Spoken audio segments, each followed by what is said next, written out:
મોડાસામાં કોંગ્રેસ દ્વારા ઉજવણી કરવામાં આવી કે જેમાં સાબર ડેરીના કોંગ્રેસના પૂર્વ ધારાસભ્ય જશુભાઈ પટેલ વિજય બનતા ઉજવણી કરવામાં આવી। મોડાસા 4 રસ્તા ખાતે ફટાકડા ફોડીને લોકોએ પોતાની ઉત્સાહ વ્યક્ત કર્યો હતો। 16 બેઠકો પૈકી 15 બેઠકો બિનહરીફ થયા બાદ એક બેઠક માટે આ ચૂંટણી યોજાઈ હતી।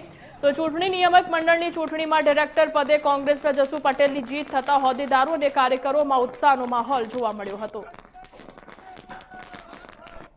સાબરકાંઠા જિલ્લા દૂધ ઉત્પાદક સંઘ સાબર ડેરીની નિયામક મંડળની ચૂંટણી ગુજરાત સરકારની હિટલરશાહી ભારતીય જનતા પાર્ટીની હિટલરશાહીની વચ્ચે 15 બેઠક તાક ધમકી અને ઈડી અને સીબીઆઈ જેવી સંસ્થાઓનો દુરુપયોગ કરીને જીએસટીનો દુરુપયોગ કરીને 15 બેઠકો બિનહરીફ કરી ત્યારે મને પણ ધમકી મળી હતી ખેંચી લ્યો કેસ પહેરી લ્યો।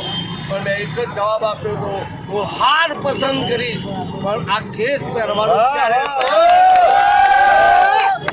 સાબર ડેરીની ચૂંટણીમાં 2 જિલ્લા સાબરકાંઠા જિલ્લો અને અરવલ્લી જિલ્લાના મતોથી આ ચૂંટણી થઈ।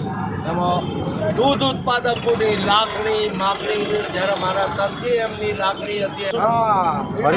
બોલો અરવલ્લી અને સાબરકાંઠા જિલ્લાની જીવાદોરી સમાન સાબર ડેરી જેના ઉપર પશુપાલકો હંમેશા બહુ મોટી આશાઓ લઈને બેસતા હોય છે, એવી આ ડેરીની નિયામક મંડળની ચૂંટણી ગત રોજ જે યોજાઈ એની અંદર આપ જાણો છો તેમ ભારતીય જનતા પાર્ટી શ્યામ ન્યાયને દંડ દરેક પ્રકારની સત્તાનો દુરુપયોગ કરીને 15 જણાને બિનહરીફ કર્યા।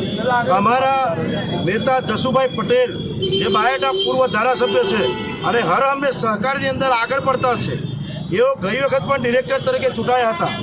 આ વખતે એમના ઉપર જે પ્રકારે ભારતીય જનતા પાર્ટીએ જે જોમ કર્યો છતાંય પણ એ ડગ્યા નહીં અને